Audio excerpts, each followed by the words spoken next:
here we are at Evangeline Beach in the Bay of Fundy in Nova Scotia. The tide is coming in, and as the water rolls in, so do the shorebirds.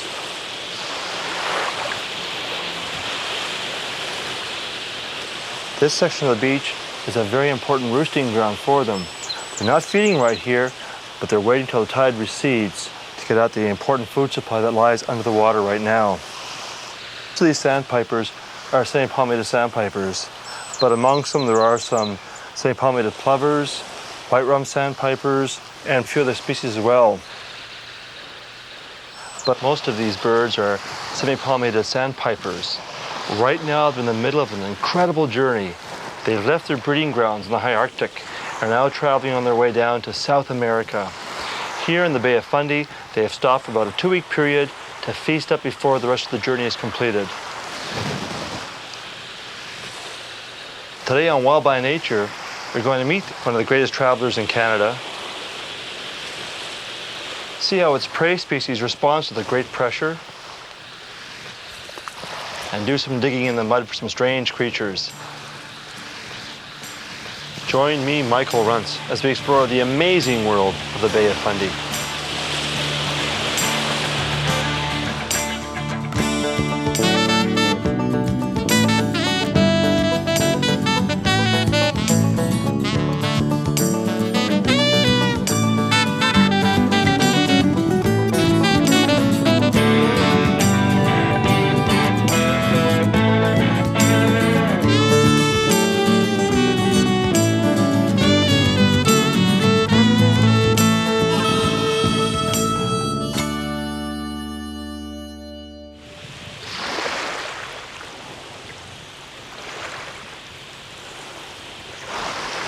Isn't that an amazing sight?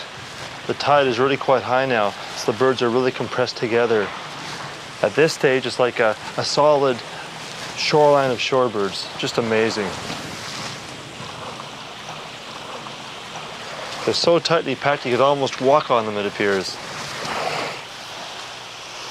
There are really large numbers here for a couple of reasons. One is that there are very few sites like this for the birds to roost at. And secondly, there's safety in numbers. With this many birds here, if a predator like a peregrine falcon appears on the scene, the odds are pretty good that any one bird will survive the attack. Now these birds are behaving very nervously. Quite often peregrine falcons patrol this area looking for food, and that food is one of these sandpipers. You'll notice though when they fly up, they travel as if they're a single being, one single bird. Their movements are highly synchronized. That's for safety reasons. By flying as one unit, it makes it very difficult for any predator to single out any one bird in that flock. Now how they move so quickly in one motion is really not quite understood yet. It was thought at first to be by vision they saw each other move, but the time it takes for the birds to wheel around has revealed that it's just too fast for that to happen through vision alone. Some of their sense is creating this incredible synchronized flight movement.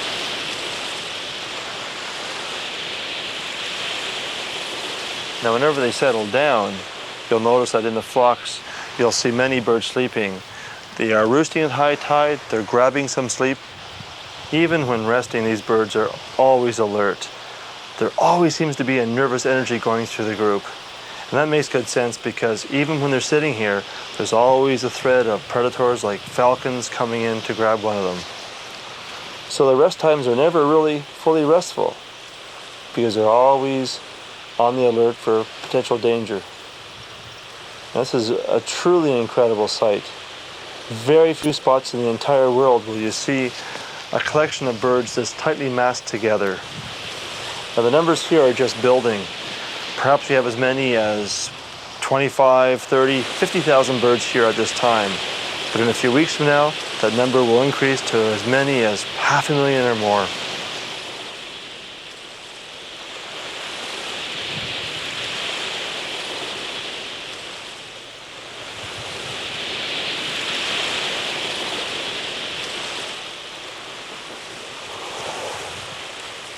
Wow, you see that? That's a merlin, one of the falcons. It's just caught one of the sandpipers and it's landed here to feed on it. Let's go over and have a look. Right up here, is that merlin we saw flying with the sandpiper in his talons. It's landed here to feast. If you watch it, it's plucking out the feathers till it finally gets down to the meat. So along these shorelines, as shorebirds feed and as they roost, they face danger. Danger usually comes in the form of hawks, peregrine falcons, and as we see right here, a merlin are certainly dangers they face whenever they pass through the Bay of Fundy. What an amazing sight.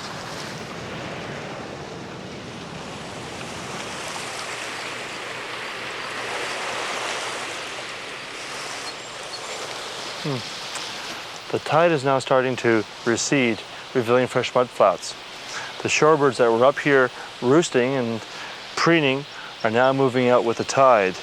They're finding fresh feeding sites all by the water's edge. When the tide gets lower, most of these shorebirds will leave this particular site and head off to richer feeding grounds across the bay.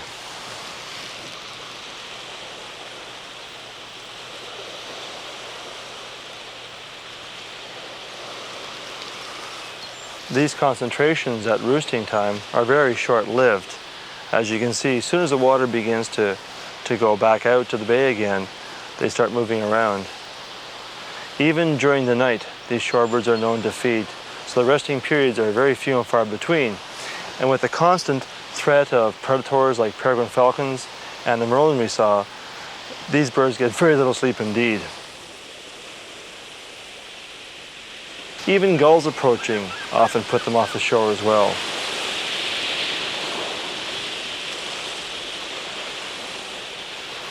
It's now about 7:30 in the morning, and many of the sandpipers that were in tightly knit roosting groups have begun to leave and are feeding by the water's edge. As the tide pulls back farther and farther, more and more mud is revealed, and more birds leave these groups and feed. Now, this area, Evangeline Beach, is a great spot for roosting birds. It's also a good feeding area, but not far from here, it's even a better feeding area behind the point. After the break, Stars Point, one of the richest feeding sites for these sandpipers in the Bay of Fundy.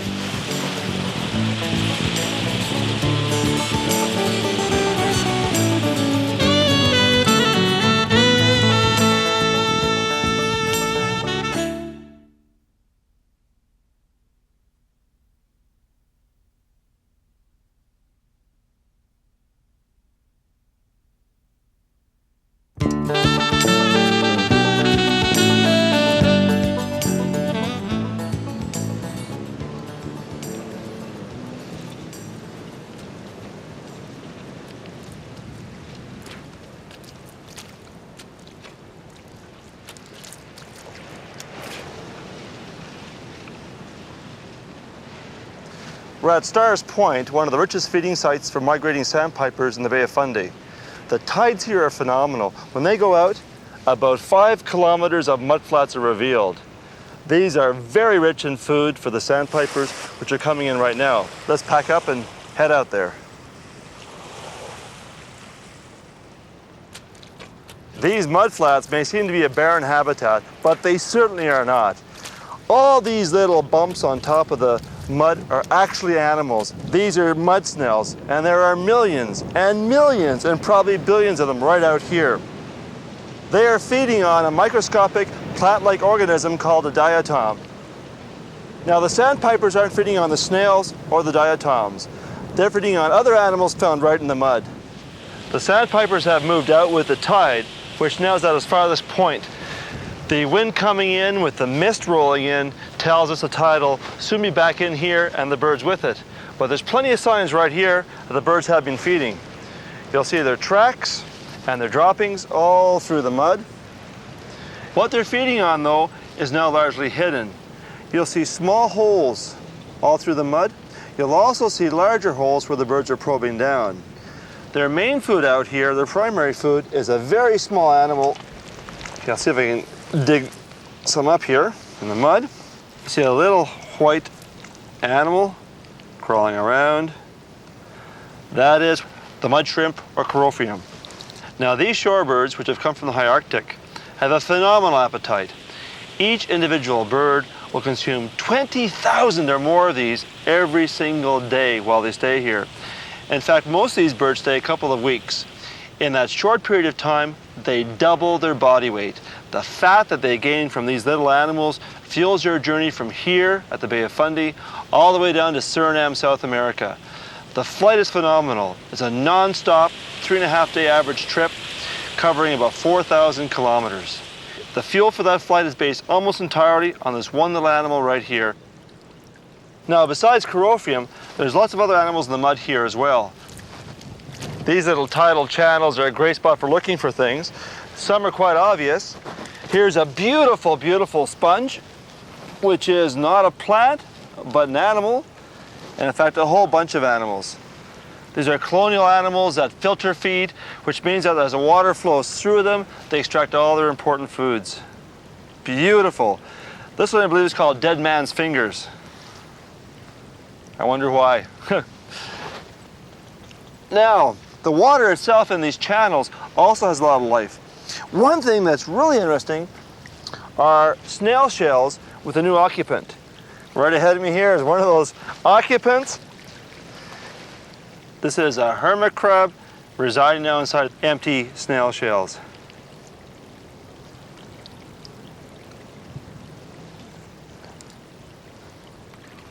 Now, some of these animals are fairly easy to find, but many other ones are hidden inside the mud.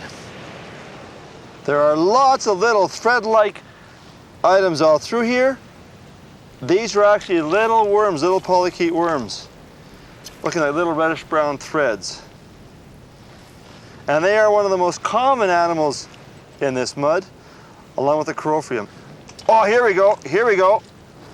Got a large one here. Now what a beautiful, beautiful errant polychaete, which are predators, and they feed on smaller polychaetes and other small animals too, I'm sure, found in the muds of the Bay of Fundy. Whoa! Did you see that? Watch that. Whoa! Those are the mouth parts shooting out. Apparently they can't bite, so I'm playing with fire here probably. So hidden deep inside its front part is the incredible mouth part that shoots out to capture its prey. Whoa! There it goes again. Can you imagine the drama that unfolds every single day down in these mud? First the polychaetes are hunting other polychaetes. Down come the shorebird bills and pluck these out, or Carophium out of their hidden burrows. You know, there's so much that goes on out here that we never get a chance to witness. Now I heard some shorebirds calling.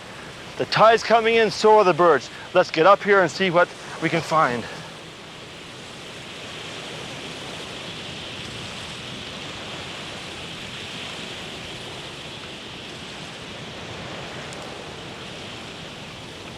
Right now, the sandpipers are running all across the sand looking for Carophium.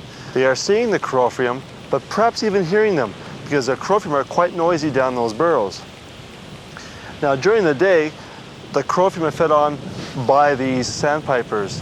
When the water covers this point, the Carophium are also at risk from other animals. All these little potholes all around me are created by fish. Flounder come in here during high tide, and the flounder vacuum the bottom up, sucking up the mud with the Carophium, which they filter out. So here, all around me, is evidence of the vast numbers of flounder that come in here during high tide to feast on those Carophium. But right now, the only danger they really face are from all these sandpipers here on the mud.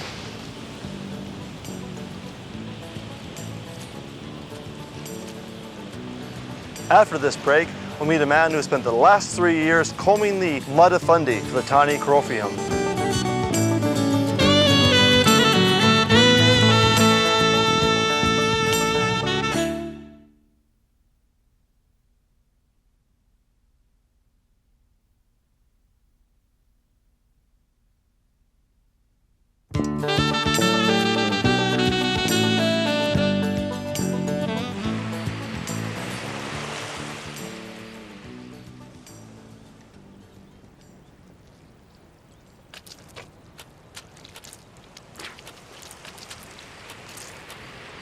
Dean McCurdy, an environmental ecologist with Carleton University in Ottawa, has been studying Carophium in the Bay of Fundy for the past 3 years.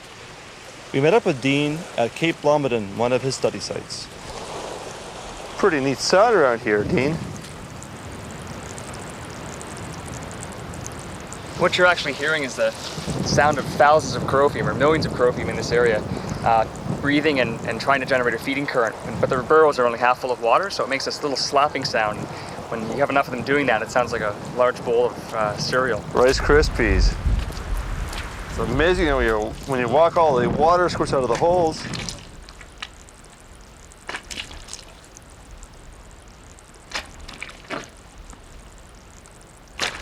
Yeah, let's stop here and have a look at some, Mike. Sure. Wow, look at them all. Yeah, now crow-feem are also called mud shrimp, but they aren't really shrimp, are they? These things are a different group of animals altogether. Exactly. Crow-feem are actually an amphipod, which is a type of crustacean. These ones here live in little burrows about 10 centimeters down in the mud. And most of what you're seeing here are males. And the males will actually come out of their burrows on the tide as soon as it passes over them. As we just experienced Exactly. here now. And they'll crawl around searching for mates. Now you can see their antennas going. That's how they locate mates with their antennas? Is that part of the process? Well, they just tap their antennae on the mud as they crawl around. And as soon as they find a burrow of a female like that one, put his antennae in and explore the burrow. And either was rejected or didn't like her, one or the other, right? Or perhaps empty burrow too? It could be an empty burrow, or since they're U-shaped burrows, only one side of them is going to be open at any one time. Yeah. But that male there, he probably assessed a female and determined that she either wasn't receptive to mating, right, or that she was too small for his preference. This, Mike, is the high-tech device that we use to sample densities of crow-feem at mudflats. Not for drinking, obviously, the holes in the bottom. No, it's just your standard apple juice can. All we do is we lay it down in the center of our quadrat because we want to get an estimate of density of crow-feem in the substrate and compare it to the densities of crawling males that we see.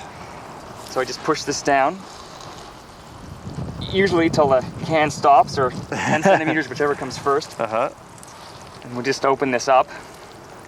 Oh, look at that! You can see look at them crawling around. Oh, yeah. Here. Wow, there's some nice burrows. Some of them have been cut off, and if you look on this other half here, you can see that's a female there. Oh, yeah. At the top of her burrow. And she's, of course, waiting for a male to crawl by. For females of this size, they'd probably only have 25 to 50 eggs. Although larger females, brood size can go up well over 100. And they'll have about 1 or 2 broods per year, and they can live a maximum of up to 1 year. It's like panning for gold. And in fact, to the shorebirds here, it is gold indeed, isn't it, in that mud? Oh yeah, there's a lot of them in there. Mostly females. There's a big female here, and you can see a lot of them crawling around the sieve here. Yeah. You'd be hard-pressed to find a male in a sieve, since males are so much rarer than females are. Was it 15 or 20 females to every male? 15, anywhere from 15 all the way up to 50 to 1. Wow. Why so many females? Is that a response to the great rate of predation caused by the shorebirds and other animals, or why is that, Dean? Well, from a perspective of a crow-feem population, having a lot of females means that you can have all those females breeding, and as a result of that, you produce a lot of offspring very quickly. And of course, this means that you can maintain a very high population, which supports, in turn, a large population of shorebirds. Well, we're on the topic of shorebirds and these little animals. How do they defend themselves against the shorebirds? Because shorebirds consume billions of them when they stop by here. One of the most fascinating things about crow-feem is that as soon as the birds show up, the crow-feem males will stop crawling on the tide. Wow, so they actually go underground to escape the shorebirds. So let's see, 2, 4, 6, 8, 10, well over 100. Probably about 100 in here, exactly. Wow. This is a very low density site that we're here now. Yes. There's actually only about 10,000 per square meter. Only 10,000? What's a rich site? A rich site would be 60,000 per square meter. 60,000 per square meter? How many meters are in this beach? Oh, thousands and thousands. So thousands and thousands times 60,000. And how many beaches are in this bay? No, there's only a handful that the birds feed at, but maybe 20 or 30, and you have billions of crow-feem on each beach. So. Unbelievable. So this little tiny animal is a very important animal in terms of its impact on life around here, including the shorebirds. Yeah, they're very important, the crow-feem, not just as a prey item for birds and fish, but also, again, for this structuring stability that they provide to the sediment. In essence, they're creating habitat for hundreds of other species. It's what we call a keystone species.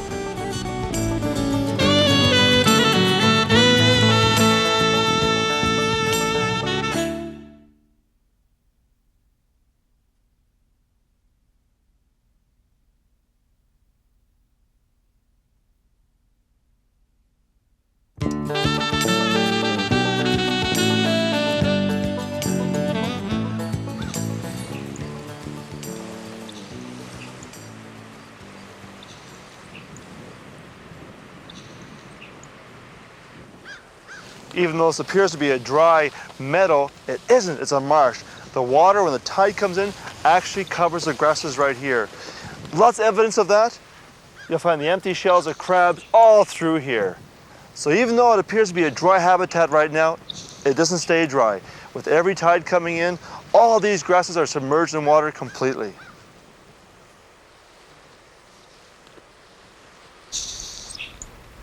Right in the taller bunch of cordgrass is a sharp-tailed sparrow singing. That's one bird that finds this kind of habitat ideal.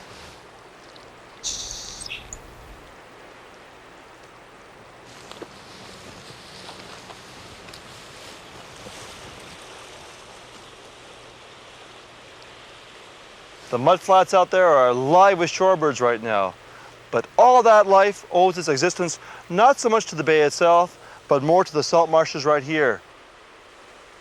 The salt marsh grasses, the Spartina, really fuel the entire ecosystem out here.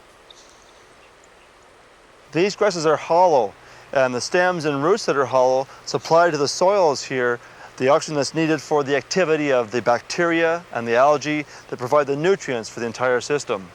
When the tides roll in and cover these grasses and leave, they bring with them the necessary nutrients that fuel the activity of the crowfeum and other small organisms, which in turn feed the shorebirds. Because of these salt marshes, the tides of Fundy are truly the tides of life.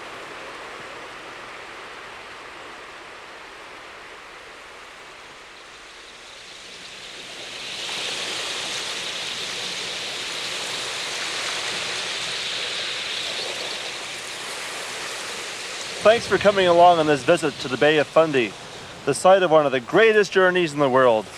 Join me next time for another adventure where everything we meet is wild by nature.